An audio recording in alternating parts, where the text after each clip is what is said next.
Good morning and welcome to Hello Westchester here on WCHE every Monday from 11:30 to noon. I'm Eric Clambera, joined by Cara Corridoni, publisher of Hello Westchester, which releases every Friday. It covers all the news and info you need to know. You can subscribe at hellowestchesterpa.com. How are you today, Cara? Doing pretty good. It's a nice day out. Unfortunately, the kids are home from school today, so. Is it a holiday or No? just a long break or a long weekend? Just a day off for them. Yep. So a lot of things to cover in today's show. We'll get right to it. The first being tenants raising concerns about living conditions at one of Westchester's top apartment complexes. What can you tell us about that? Yeah, so this is a kind of a look inside of Chestnut Square, which is located on the corner of Gay Street and, between Gay and Chestnut, South Matlock Street over there on the corner. It was built in 2016, and it was really built at the time as kind of Westchester's premier rental destination. The idea was really to bring a boutique hotel living environment to Westchester. So high-end apartments paired with lots of amenities, swimming pool, sun deck. There's a courtyard lounge with a fire pit and grilling station. There's fitness center with yoga room. There's concierge services, the front desk, indoor-outdoor bars, a lot of tenant-only events. So very boutique-y, right? And it's prime location right there, right on the edge of downtown, easy walking distance in town. And overall, it's really been a very nice place to live. It's really targeted a couple of key markets, particularly young professionals and retirees. So it's kind of got this duality in their residents. It's been a great place to live, except for one thing. There seems to be, or is suspected that there are some complex issues in the building process that may have left out a vapor barrier of some sort when they were putting on the siding or the roofing. And anyway, it's led to flooding in apartments. And so this has happened a number of times. So I spoke with 4 residents there who've had various experiences with this kind of what's going on there. I spoke with one, Keith Stonefeld, who moved to Chestnut Square in May of 2023. He has a ground level apartment, and he has experienced multiple occasions of flooding in his apartment where there's a good inch of standing water in there. So he moved in May, and then the next March, so within like 8-9 months, his apartment flooded for the first time. They had to take out all the carpet, his furniture. They had to take down the damaged drywall. They had to get in air fans in there, dry everything out. At the time, he said there were concerns over maybe mold, so Chestnut Square said they were going to spray. They did. They sent him to a hotel for two nights while this all was taken care of. Fixed it, put it back together, fine. And it was kind of an inconvenience for him, but it was fixed and it was done right. And then it happened again. So then they went through the process again. And the problem is, as Keith was saying, is that none of it was. They were only temporary fixes, fixing what had happened in the apartment. They weren't fixing what was the root cause of the problem.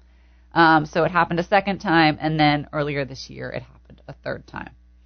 And the third time they didn't go through all that process of fixing everything because the maintenance at Chestnut Square had identified that they were going to be coming in to fix the root cause. And so they had this big construction planned, and they're removing all the balconies for all the courtyard apartments. They're taking them off and rebuilding them. They had cranes, dropped over the edge of the apartment complex into the center there, and they began work.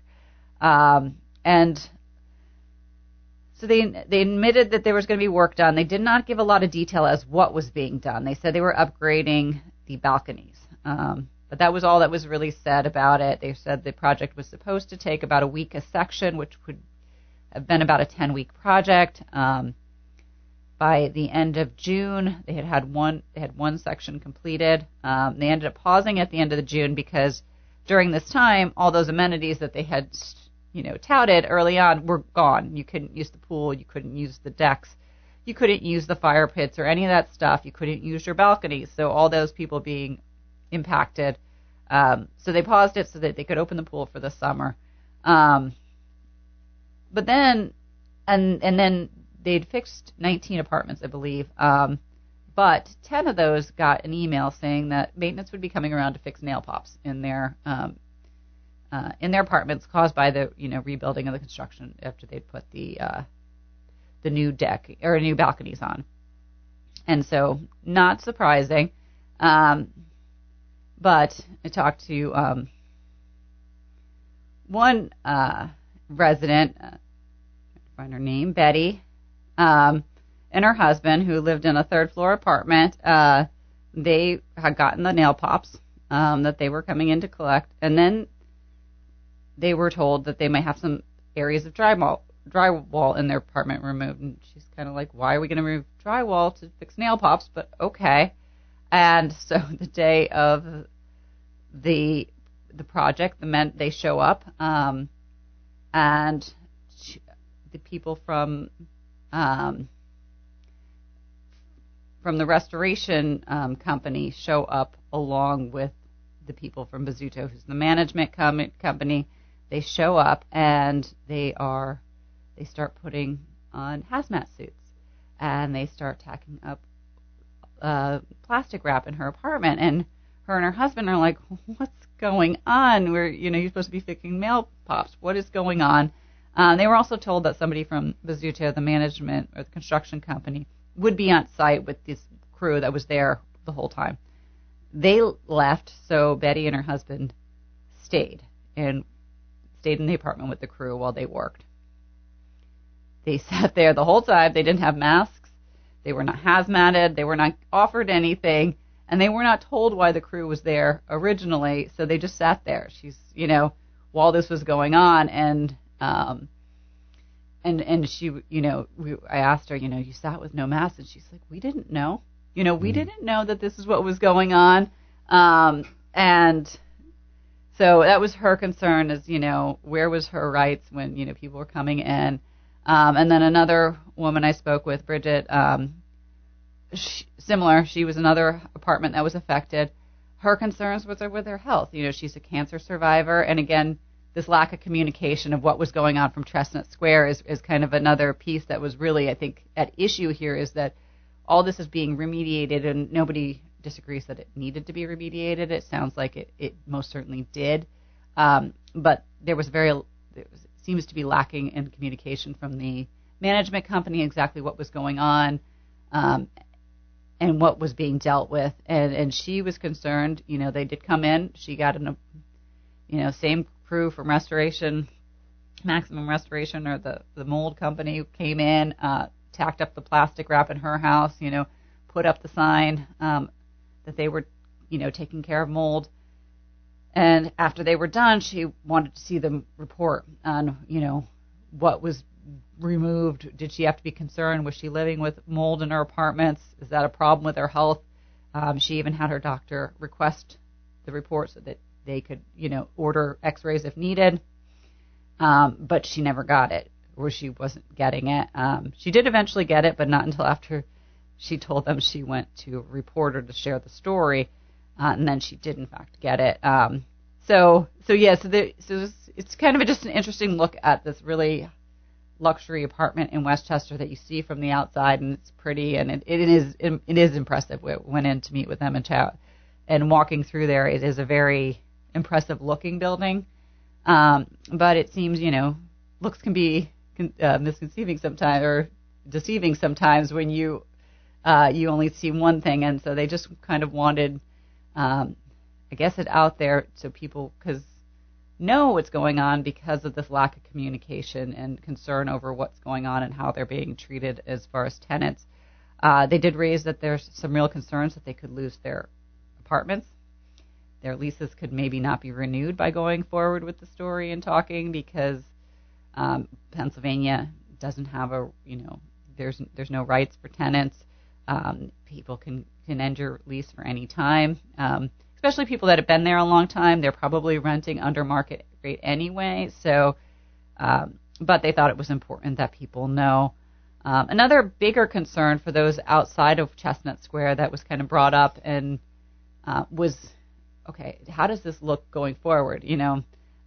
This Chestnut Square property is owned by Econ Development. So they're a very popular developer in the area. Not only do they have Chestnut Square, but they are building 2 additional complexes. They're responsible for the one at 250 East Market Street, which is formerly Rubenstein's, and they're also going to be building at 330 West Market Street, which was Mitch's gym. So they've got the 2 big complexes. If this was a construction issue that happened during the build, what is the likelihood it's going to happen again? How do we know about that? So I did reach out to Westchester Borough and Housing Director Aaron Fluke and, raised the question with him, talking both about the current project at Chestnut Square, and he said his team is involved with that, so they are monitoring it. They are aware of the permits that have been pulled to make those changes there, and they're watching that. And he's also said they feel confident about buildings going forward. There are always potential issues that may not be visible at the time of construction that concur on any project, he said, and they may take several years to be apparent, but they said the borough staff is constantly reviewing and improving its processes and training so that they are on top of these things and catch as many as possible. This issue with the vapor barriers and the construction was also seen at Eastside Flats, which is another Eli Kahn development that was handled by Bizzuto Construction. So if it is the same project, it was missed by at least 2 townships or 2 municipalities. So hopefully at this point they understand what was done incorrectly. It doesn't get repeated, at least in this specific issue, and that kind of the borough itself is on top of this so that we know that, tenants can be comfortable that the spaces that they're living in are healthy and aren't going to be causing them damage, Yeah, and it's a tough situation because I think, as we talked about before, housing and apartments feels like it's at a premium. It really is, because of the crisis that we mentioned before with the housing crisis. So, and it's important that in the future they don't do the same things with some of these new projects. Right. You want to ensure the quality of these construction projects. I mean, they are important. Yeah, we don't want to necessarily not build, but you do want to make sure that you're building at a high quality and that, doing it the right way. Exactly. Right way. Yep. Exactly. So, listeners, we're at about the middle of the hour here, about 11:43. So let's take a break. We'll get to some ads, and on the other side, we'll come back with much more. So stay with us, and we'll be right back.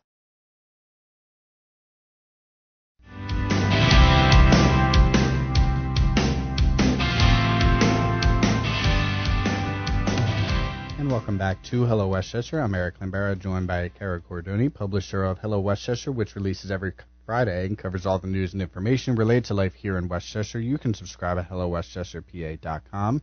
So the next story we had is, let's talk about downtown Westchester. They are set to expand. So what is downtown Westchester? Yeah, so that's a good question, because downtown Westchester, we think of it as the, downtown area where you go and there's the shops and everything, but it's also kind of a technical definition.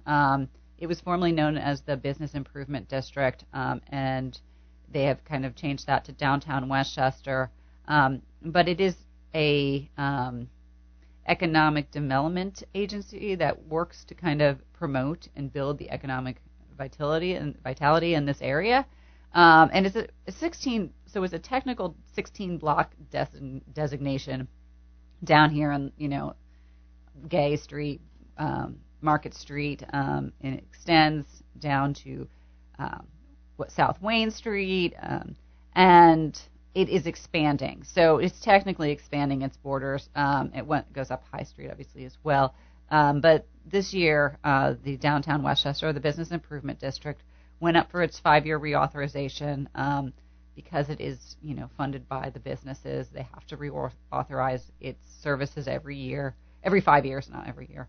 And this year, part of that reauthorization included an expansion that extends down Market and Gay Street all the way down to South Adams Street. So it takes a lot of what is now kind of seen as an industrial district and adds that into the downtown area.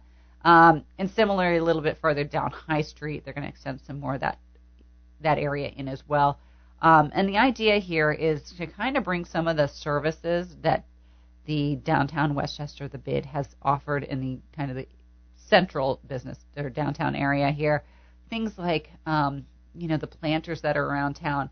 They handle all that kind of beautification, making it look more pedestrian friendly and pretty. And, they handle help with the cleanliness of it, just picking up trash and making sure all the trash cans are like stocked. And so that's kind of falls under them as well. They're also big on events, so a lot of like the gallery walks are put on by the Downtown Foundation or by the Downtown Westchester. The Chris Crindle Mark that comes down, that's downtown Westchester. So they do in the summers, they have they did Oktoberfest recently. In the summers, they have their Wednesday sips or something, happy hour. So all that kind of stuff, they do that. So now they're going to be looking to expand that to some of these other areas, and I think the idea is to kind of expand that walkability, that beautification. They're going to be looking at helping with Hoops Park. That was one of the things they have marked as something they would like to do. Hoops Park, John O'Green Park. They would like to help with them. They're looking into adding a walking trail along the old rail line, because that old rail line is now in downtown Westchester area. They're looking to expand the holiday lights further out. So so some big plans for downtown Westchester. And I think, as you pointed out, it could definitely help the businesses and with the marketing as far as that goes. So downtown Westchester rather, would offer marketing help and events to businesses east of Matlass Street. So I think that would be a big help. Yeah, I think it will be a big help. I think there was a little bit of pushback because some of these businesses in this area aren't necessarily or they're not consumer facing, right? Some of them are more B2B or industrial, and they may not see the benefit as much as some of the others. But overall, it was well supported. I think there was they said a 4% rejection rate on that. So even within the new district, it was under 10%. So pretty overwhelming. Yeah. So let's talk next about EMS. So the EMS cost, do you want to expand on that a little bit? Yeah, we've been talking about this a little bit. It keeps coming up, but the cost of emergency services are going up, and this is across the board. It's Good Fellowship Ambulance. They support 9 municipalities. The costs are going up across all of them, and they have divvied that up by municipality using a formula based on area size, number of people in that area, as well as call volume. So they serve 9 municipalities. They're all going up. Westchester Borough, however, is going up the fastest, and this is a large part due to the call volume in Westchester. And so as part of this discussion, which is going to add, it's an 87% increase over last year. It's an additional 137, I think, still needs to be budgeted for. In total, it'll be $300,000 for these services. And so the thought now is, how do we figure out how to pay for it? And they have some options. And one of those options is to raise taxes. So they're going to look at maybe earmarking a part of the millage rate specifically to EMS services, which is one option. Now, there's another thought, too. So one of the things when they brought up these call volume and why it was going up, somebody had asked, why is it going up so quickly? And so we did a breakout. We asked for a breakout, and Good Fellowship Ambulance did break out the top users by call volume. And houses and apartment are the highest, and not surprisingly, but that's 43%. But then if you look at the next 5 or 6 users, you get Haven Behavioral Hospital, which is a for-profit hospital. They are just over 9% of the call volume, so that's $27,000 that they're not covering. Westchester University campus has 8.5% of the calls, and this is just the campus. This doesn't include students outside the campus. Another $25,000 that they should be responsible for that they do not pay.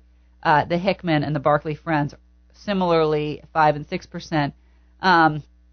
So there's, there's a subset of these entities that are using the system quite freely that don't pay into it. And so the question has been raised around that, and is there an opportunity to maybe talk to some of these organizations, these groups, and if there's a way for them to contribute, which seems only fair. Right now, that is not looking like the case. It does look like the Borough Council has thrown out a full tax increase that would be $68 a year. That would be roughly a 5% tax increase, and that would cover the whole $300,000 that was, additional. So that would put the burden solely on the resident, which I think more discussion needs to be had on that, but we'll see where it goes. Yeah, and it was a really interesting breakdown as far as, and you just mentioned some of the numbers there, and the 31% jump in calls from 2022 is pretty significant as well. It is, and I know they said that's when, the Haven Behavioral Hospital came online. So it does seem if you're going to be using the services, especially if you're a for-profit hospital, you should probably be paying. Right. That's just my thought.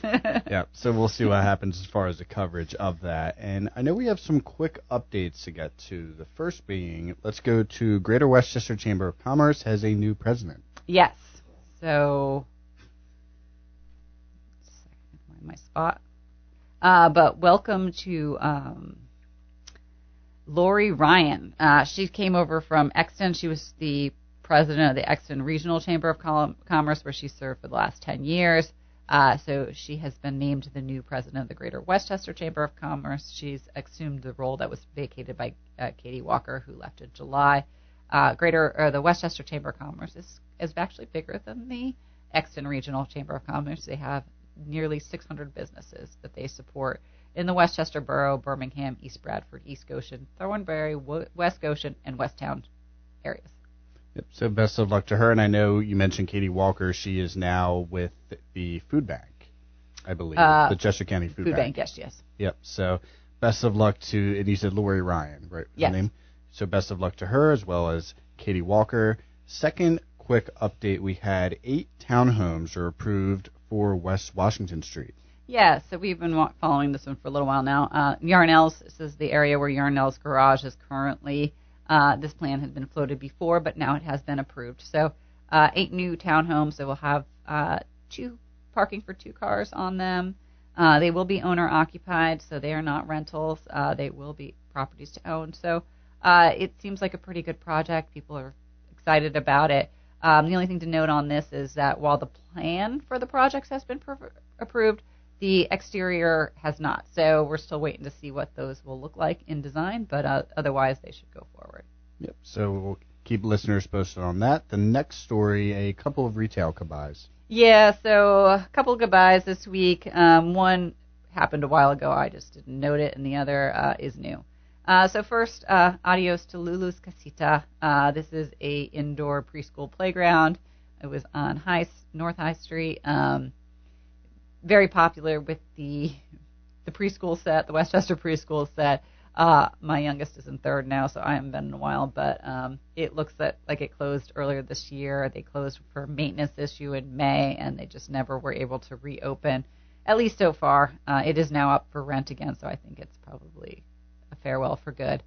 Also closed is Salty Paws Doggy Ice Cream Parlor and Bakery. I know some people were fans of that one as well. They are noted that they are hoping to reopen, according to a sign, but so we'll see. We'll see if they're able to make that happen or not. Is that the one that was like right down the street from us here? Yeah. Okay. Yeah, I know I've passed it up once. Yeah. So right by the Koch Tomato or something. Yeah. Yeah. So hopefully they're able to reopen, but goodbye for now. Yeah. And let's see. The next one I wanted to go to was Westchester University football. Yeah, so yes, Westchester University's football team has not been doing super great this year, but they are drawing out the fans, it seems. So they have record-breaking attendance. So they set a attendance record on a homecoming weekend where they brought out more than 8,200 fans crammed into the bleachers and on the hill behind the end zone. So that is a record for Westchester University football. Over the first 2 home games, they drew just under 15,000 spectators to Farrell Stadium. So people are excited, even if it's not field. They did start out the season well. They were 3-1. They've lost their last couple games, but they're home again this Saturday. Yeah, so we'll see if people come back out to cheer. So we'll see. They play Kutztown, so that one's always a big rivalry. Okay. A lot of people come out for that. So Westchester University football, very popular here at Westchester. So the next story, we got a few more. We have a few minutes left. Let's go to Andiario. Yeah. So Andiario was named one of the 76 most vital restaurants in the Philadelphia area. This is by the Philadelphia Magazine. The Philadelphia Inquirer. This is the second year that they've been on this list. It's not an easy list to get onto. Obviously, there's a lot of competition in this area, but kudos to them. Yep, and you can find that on the Inquirer. And then the last quick update we'll do is new public art in the works. Yeah, so this is always fun. I think these artworks really transform sides of buildings, but there's two going on. One right now is a new mural is going up on the south side of the Safe Harbor building on North Matlock Street. This mural is by artist Kendra Betzel. You might be familiar with her work. She did the Votes for Women mural on the side of the that's Salvation Army building, I believe. But over there on Market Street, it's very eye-catching. Well, now she's working on one for Safe Harbor. This one's featuring waves and a lighthouse. And then there's another one that's still TBD, but Westchester Mayor Lillian DeBaptiste has put out a call for art for a project that will help commemorate the 250th anniversary of the signing of the Declaration of Independence. And they'd like that to not only encompass the signing there, but also celebrate its significance to Westchester, as well as diversity, unity, resilience, and hope. So, I mean, there's a lot of hope they have for that one, but I'm sure it'll be a very cool project when it's done. If you are interested in maybe submitting artwork for that, you've got through December 6th, and you can find all the details on the borough website. I might have to do that. All right, there you go. Your artistic juice is flowing, right? We'll see what happens. But that is west-chester.com, as Cara mentioned. They have a call for artist submissions, so make sure to check that out. That'll do it for the quick updates, and I know we have a few things to look ahead to as well. Yeah, a couple things to note this weekend, coming up this week. Let's go. Friday, we've got the community trick-or-treat at First Presbyterian Church. That is free and open to the public. Always a fun one. Also on Friday is the West Goshen Trunk-or-Treat event, another very popular Westchester favorite. That's at 6:30. Starts at 6:30 on 915 Old Hill Road. And then we have the Westchester Halloween Parade on Sunday at 1 p.m. this year. Remember, new time, same place, new time. So that came up very quickly. What? I remember we were just talking about the change, and it's already here. It's so here.